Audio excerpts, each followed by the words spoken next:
ঘরে ঘরে এটা শুনতে পাই। আবার তার সাথে আমাদের অতিরিক্ত পেটের চর্বিও বেড়ে যাচ্ছে। তো এই দুটো সমস্যার একটা ব্যায়াম করে বা একটা এক্সারসাইজ করে সমাধান করব। কিভাবে করব চলুন দেখে নিই।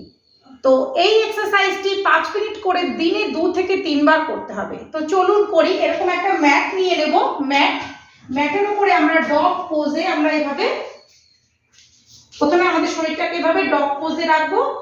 এবার আমরা শ্বাস ছেড়ে পেছন দিকে যাব, শ্বাস নিয়ে শ্বাস ছেড়ে পেছন দিকে, শ্বাস নিয়ে সামনের দিকে, শ্বাস ছেড়ে পিছন দিকে, শ্বাস ছেড়ে সামনের দিকে, শ্বাস নিয়ে পেছন দিকে, শ্বাস ছেড়ে সামনের দিকে। Inhale, exhale. নিয়মিত এই এক্সারসাইজটি আপনারা করুন। প্রত্যেকদিন 2 থেকে 3 বার, দেখবেন হাতে নাতে ফলাফল পাবেন। সকলে ভালো থাকবেন, সুস্থ থাকবেন। প্রণাম।